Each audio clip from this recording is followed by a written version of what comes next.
দেখুন রণপা ওরা এবছর থেকে নতুন এই বাচ্চাগুলো ট্রেনিং নিয়েছে, পড়ে যাবে।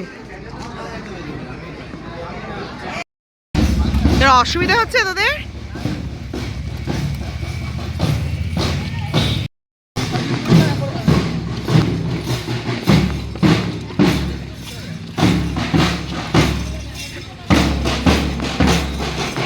দিকে তাকিয়ে তাকিয়ে চল।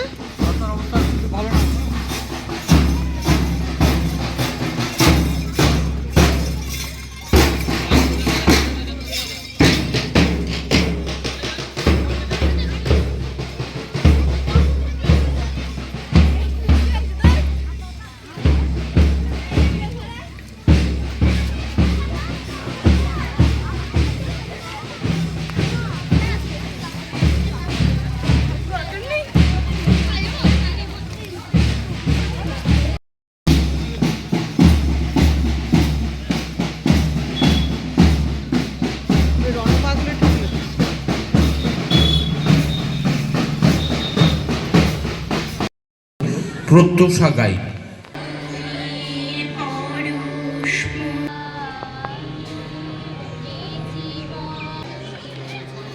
কথা বলিস না, তাহলে শুনতে পাবি। ওই মাইকের ব্যাটারি ইয়ে হয়ে গেছে। আর তোরা একটু শেডের তলায় ঢুকে ইয়ে কর, কুয়াশা পড়ছে, সবাই শেডের তলায় ঢোক। রামচন্দ্রপুর পল্লী মঙ্গল বিদ্যাপীঠ কি?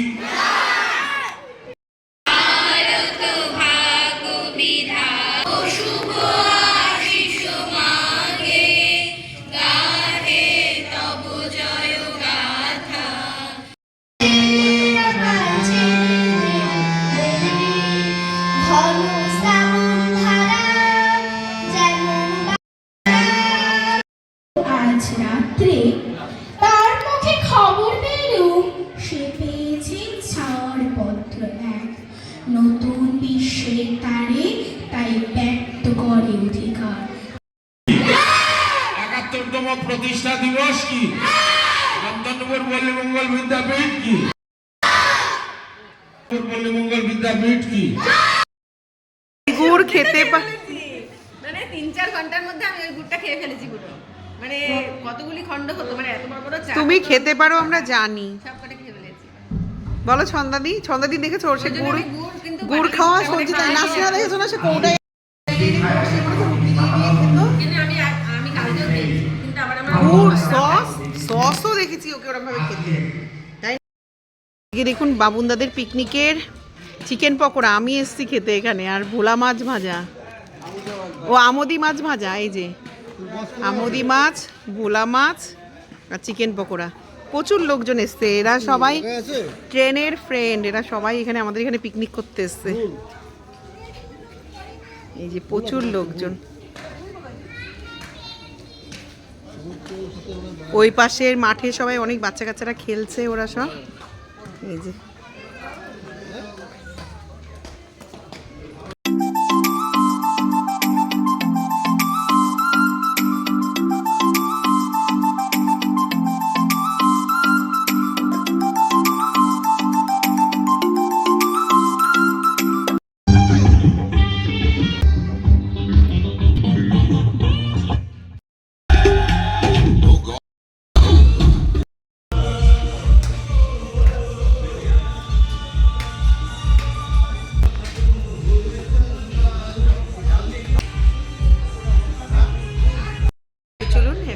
বসে আছি, আমার বর আসছে যে স্নান করে।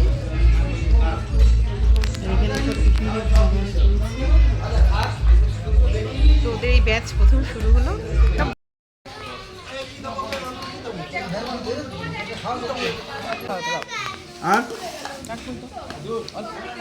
বড় বড় ইলেকট্রিক আসবে না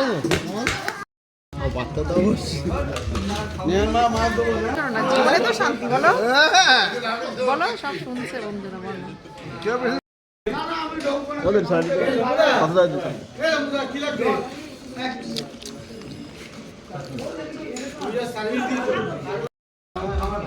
বড় কিছু নেই। আমি যখন মাছটা কাল পরিষ্কার করি তখনই বলছি যে মাছটা তোমরা ওখান থেকে মানে মসলন্দপুর থেকে কাটিয়ে নিয়ে না কাটি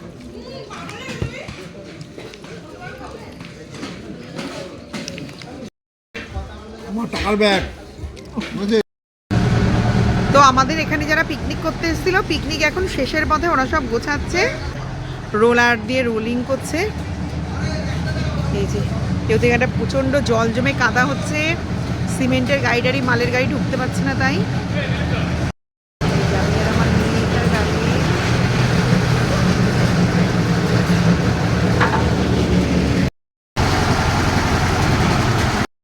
চলুন এখন একটু কফি খেয়ে নেব। আর ওদের পিকনিকের ওখানে তো সেই বিকালের দিকে খেলাম একদম, এখন একটু আর পেটে মানে জায়গা নেই, খেতেও ইচ্ছা করছে না, তো শুধু কফিটুকুই খাবো। আজকে আর কফি খাবো না একবার ভাবছিলাম। তো কফি খাওয়ার পরে আর আপনাদের সাথে কথা বলা হয়নি। তো রাত্রে অনেকগুলো কাজ ছিল, আদা বাটা ছিল না, কাঁচা লঙ্কা বাটা ছিল না, সেই মশলাগুলো বাটলাম। কালকে শঙ্কর মাছ বেগুন দিয়ে রান্না করব, সেগুলো একটু ছোট করে কাটলাম, মানে একটু সাউন্ডটা কমা। কিন্তু শঙ্কর মাছগুলো খুব ছোট করে কাটতে পারিনি, ঠান্ডায় পুরো জমে আর হাত আমার মানে পুরো বরফ মানে শক্ত হয়ে গেছে, জল ঘেটে ঘেটে মানে কোনো কাজ করতে পারছি না। শাশুড়িটা ঝোলের জন্য রেখেছিলাম, কিন্তু আমার শাশুড়ি শঙ্কর মাছ খাবে না বলছে, তা দেখি কই মাছ আছে, ওনাকে কই মাছ ঝোল করে দেবো। আর রাতে আলু পেঁয়াজ কলি ভাজা দিয়ে ভাত খেলাম। আর মেয়ের ওই ছোটো দেওরদের ঘর থেকে চিকেন দিয়েছিল, ও তাই দিয়ে আর আলু পেঁয়াজ কলি ভাজা দিয়ে খেলো। আর পেঁয়াজ কলিগুলো এত কচি কচি এনেছিলাম, মানে মিষ্টি লাগছে পুরো খেতে, ভালো হয়েছে পেঁয়াজ কলি ভাজাটা। আর একটা জিনিস দেখাই, যার জন্য ফোনটা এখন অন করলাম, এই চুটকেটা আমাদের ঘরে মোবাইল কম্বলের তলায় ঢুকে আমার মেয়ের সাথে কার্টুন দেখে যাচ্ছে। ও একটা কার্টুন দেখে, ছোট্ট একটা মেয়ের মাসা নাম, ও এখন মুগলি দেখছে। আর আমি ভাবছি এই ঘরে ঢুকে এরকম কুই কুই করে যাচ্ছে কি, আমি মনে রেখেছি মনা এই ছোটোটা কি আমাদের ঘরে, বলে কি না তো মা কম্বলের, তারপর কম্বলের তলায় দেখে একটা সোয়েটার দেখতে পাচ্ছি, দেখাই আপনাদের দাঁড়ান। এ হনুমান,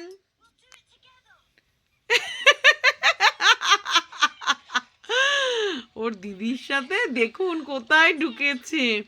না না, তুই কি দিয়ে ভাত খেয়েছিস? সোনাইকে ডাক। বলে মিটে মিটে শোনাই। কার সোনাই? আমার আর আমি কে বলো? কই সোনাই কই? আমার সেই জিঠিমা, বলো বড় মা। এই নতুন এখন মামা বাড়িতে আসার পরে শিখেছে জিঠিমা। তোমার সোনাই কই? ও সোনাই কোথায়? সোনাই কই তোমার? তো আজই সকাল থেকে ভিডিওটা কেমন লাগলো জানাবেন। আর ওয়েদারের কি খবর আর বলে বোঝাতে পারছি না, সূর্য এই যা অবস্থা কবে উঠবে তার কোনো ঠিক নেই, পুরো অন্ধকার সেই সকাল থেকে রাত অবধি, মানে একই ওয়েদার আজকে বিকাল অবধি, পুরো মনে হচ্ছে কি সারাদিন একটা সন্ধ্যা হয়ে রয়েছে, জানি না কি হবে। তো বেরোতে তো হবেই কিছু করে, তো চলুন এখন আর তাড়াতাড়ি শুয়ে পড়বো, আজকে আর রাত করবো না। সকলে ভালো থাকবেন, সুস্থ থাকবেন আর হাসি মুখে থাকবেন। দেখা হবে আবার কোনো নতুন ভিডিওতে, আবার আসবো গল্প করতে। ততক্ষণ অবধি টাটা, গুড নাইট, শুভরাত্রি।